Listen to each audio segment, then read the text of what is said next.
अस्सलाम वालेकुम नाजरीन, आज मैं आपसे दो मौज़ूआत पर बात करना चाह रहा हूँ। पहला तो हम बात करेंगे जो कि इंडियन सुप्रीम कोर्ट के एक जज और साबका chief justice high court Markandey Katju ने जो मेल की है chief justice of Pakistan mister justice Umar Ata Bandial साहब और साथी जजेस को एड्रेस करके उसका तस्करा कर लेते हैं पहले, और उसके बाद मैं आपसे डिस्कस करूंगा कि जो दुबई के अंदर मुज़ाकरात हो रहे थे हुकूमती इत्तेहाद के, वो बज़ाहिर किस स्टेज पे पहुंचे हैं और उसमें क्या तवक्कुआत हो सकती हैं और क्या मुतवक्किल रिजल्ट हो सकते हैं। तो सबसे पहले बात करते हैं मेल के बारे में।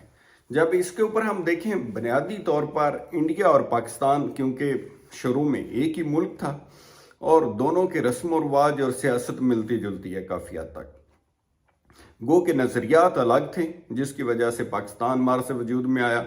और अब अगर देखेंगे तो दोनों मुल्कों के जो सियासतदान हैं उनको एक दूसरे की पॉलिटिक्स के मतलब बड़ी दिलचस्पी होती है, और इसी तरह से दोनों मुल्कों की जो अवाम हैं वो भी हर चीज़ के ऊपर नज़र रखते हैं। आप अक्सर देखेंगे कि हमारी जो यहाँ की स्टोरीज़ हैं वो उनकी हेडलाइंस के अंदर टॉप के ऊपर चल रही होती हैं। इस तरह से यहाँ भी उनकी चीज़ें डिस्कस होती हैं और हम भी उनकी पॉलिटिक्स के ऊपर नज़र रखते हैं। तो अभी जो रिसेंटली क्या हुआ है कि ये जो मार्कंडे काटीजो हैं, इन्होंने जो मेल की है वो बड़ी अलार्मिंग मेल है। वो गैर मामूली किस्म के उसके अंदर अल्फाज हैं जिसमें उन्होंने एड्रेस किया चीफ जस्टिस ऑफ पाकिस्तान को और साथी जजेस को, जिसमें उन्होंने कहा कि जनाब चीफ जस्टिस साहब, अगर आपके अहकामात के ऊपर अमल नहीं होता और आपकी हुकूमत के जो इंटीरियर मिनिस्टर हैं पाकिस्तान की हुकूमत के राना सनाउल्लाह, वो कह चुके हैं जब कि हम अमल दरामद नहीं करेंगे सुप्रीम कोर्ट के फैसले के ऊपर, और जैसे कि 14 मई वाले हुक्म के ऊपर पहले भी अमल दरामद नहीं किया गया, तो आप ये क्या डिसग्रेसफुल किस्म का मामला लगा के कोर्ट लगा के बैठे हुए हैं, इसका फ़ायदा क्या है? आप इन अदालतों को बंद क्यों नहीं कर देते? पाकिस्तान की तमाम अदालतों को सेना डाई का लफ्ज़ इस्तेमाल किया। अब कानून के अंदर सेना डाई के लफ्ज़ से मुराद ये होता है कि उस वक्त तक for the time being till waiting of anything, जैसे कि जब तक उन्होंने कहा कि हुकूमत ये फैसला नहीं कर लेती या ये यकीन दहानी नहीं कराती कि वो सुप्रीम कोर्ट के फैसलों को मानेंगे, आप फैसला जात करना ही रोक दें, पूरे मुल्क की अदालतों को बंद कर दें। एक तरह से उन्होंने कहा कि ताला ही लगा दें। दूसरा भी सीरियस क्वेश्चन उठा दिया जो कि दुश्मन मुल्क से तवक्को की जा सकती थी। तंजन कहा कि क्या आप अपने पार्क्स, सैलरी एंड प्रिविलेजेस के लिए ये कोर्स लगा रहे हैं, यानी आप माली मुफाद या अपनी तनख्वाहों के लिए ये काम कर रहे हैं। हालांकि वो शायद चीफ जस्टिस उमर अता बंदयाल साहब को नहीं जानते कि वो माशाल्लाह एक खाती पीती फैमिली से हैं। उनके वसाइल, अल्लाह ने उनको बेपनाह वसाइल से नवाजा हुआ है। उन्हें तनख्वाह की ज़रूरत नहीं है, ना तनख्वाह के ऊपर उनका गुजारा है।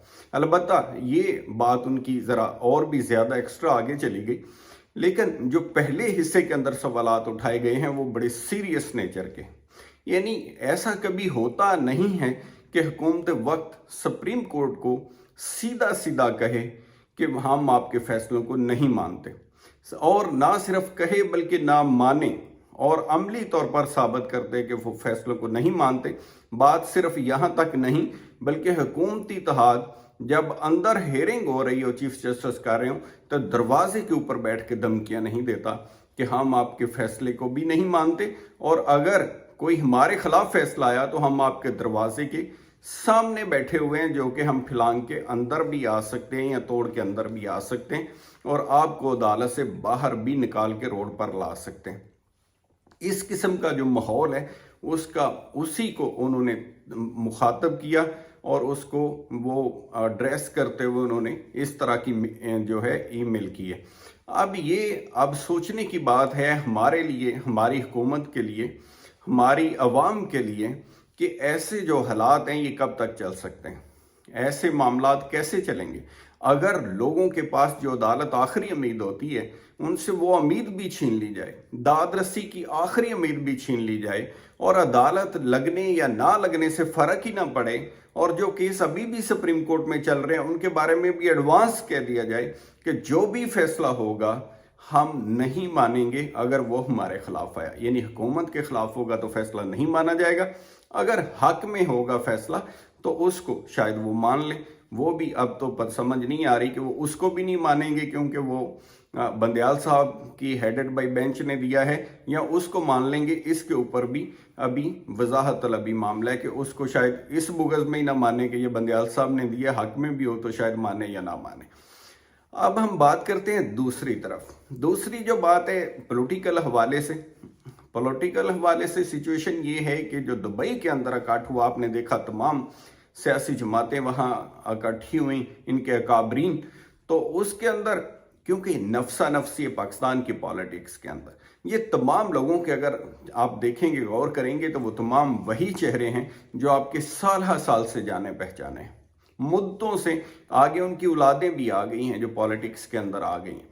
आगे उन्होंने अनाउंस भी कर दिया है कि मैं हूँ, मैं नहीं हूँ तो मेरा बेटा है, मेरा बेटा नहीं है तो मेरी बेटी है वज़ीर आज़म, यानी हम सब ही हैं। हमारे पहले थे अबाउजदादियाँ बड़े और अब हम हैं और उसके बाद हमारी औलादें। इसी तरह से दूसरी तरफ भी दूसरी जमातों के अंदर आप देखें वही चेहरे, उनकी औलादें, और वो भी यही कह रहे हैं कि हम हैं नहीं तो हमारी औलाद है, नहीं है तो हमारा भाई है या कोई दूसरा शख्स है। इस तरह से डेफिनेट मफादात का टकराव है जो कि किसी करवट भी ऊंट बैठता हुआ नजर नहीं आता, क्योंकि कोई भी वजारत उस्मा से कमतर नहीं चाहता, कोई भी पावर पॉलिटिक्स के अंदर, ये जो पॉलिटिक्स इनकी है पावर पॉलिटिक्स, उसके अंदर अपना कम तर हिस्सा नहीं चाहता। शायद ये अभी भी समझते हैं कि पाकिस्तान के जिस्म के ऊपर कोई हड्डियों के ऊपर कोई ऐसा थोड़ा बहुत अभी तक गोश्त है जिसको नोचना बाकी है तो वो भी नोच लिया जाए। यानी इस तरह से इसको हर तरफ से प्लानिंग हो रही है कि किस तरह से इसके ऊपर हमने आने वाले 5 सालों के लिए भी कब्जा करना है, किसको क्या हिस्सा देना है। ये तकसीम जो है ये बंदर बांट के लिए मुख्तलिफ बैठक जारी हैं जो कि अभी किसी मंतकी इंजाम की तरफ नहीं पहुंची हैं, और बीच में आ गई है ईद। अब ईद के बाद डेफिनेट ये सिलसिला दोबारा शुरू होगा। फिर हम देखेंगे कि ये पाकिस्तान की अशराफिया जो है, पाकिस्तान की उस अवाम के मुतल्लक जिसका वो समझते हैं ना कोई हक है, ना ही हक हुक्मरानी है, ना इनके किसी वोट की अहमियत है, बल्कि हम जो फैसला कर लेंगे वही होगा, और अवाम को मजबूर कर दिया जाएगा उनके पास लिमिटेड ऑप्शन के साथ कि उन्हीं में से किसी को वोट देना है तो दो, नहीं तो आराम से घर बैठो। और यही होता है पाकिस्तान के अंदर। आप वोट की रेशो देखें, जो वोट डालने वाले लोग हैं वो कम हैं, और जो वोट ना डालने वाले लोग हैं, जिनको इस पाकिस्तान के जो वोट का सिस्टम है, जमहूरियत का निज़ाम है, उसके ऊपर अदम एतमाद है, उनकी तादाद बहुत ज़्यादा है। इसीलिए आप देखते हैं कि जो वोट कास्टिंग रेशो है वो 50 के ऊपर भी कभी नहीं गई, बल्कि कम ही रहती है, 40 और 50 के दरमियान और कम से कम रहती है। और आने वाले इलेक्शन में ये और भी डाउन जाने की उम्मीद नज़र आ रही है, बज़ाहिर हालात ऐसे नज़र आ रहे हैं। तो नीड ऑफ द टाइम के ऊपर मैं आपसे यही बात करना चाहूँगा कि अदालती निज़ाम ही एक ऐसा अवाम के पास आखिरी उम्मीद होती है जब हर तरफ से किसी तरफ से जुल्म हो, ज़्यादती हो, हुकूमत कोई अपने इख्तियारात का नाजायज़ इस्तेमाल करे तो लोग अदालत को अप्रोच करते हैं। लेकिन ये ऑप्शन भी अब छीन ली गई है, जो कि किसी सूरत नहीं छीनी जानी चाहिए, और अदालत के तकद्दस को बहाल होना चाहिए, उसके फैसलों के ऊपर अमल दरामद होना चाहिए, ताकि कोई ना कोई उम्मीद बाकी रहे लोगों के पास इंसाफ की, दादरसी की, और अपने साथ होने वाले जुल्म के खिलाफ। तो अपना ख्याल रखिएगा। Thank you so much. खुदा हाफिज़।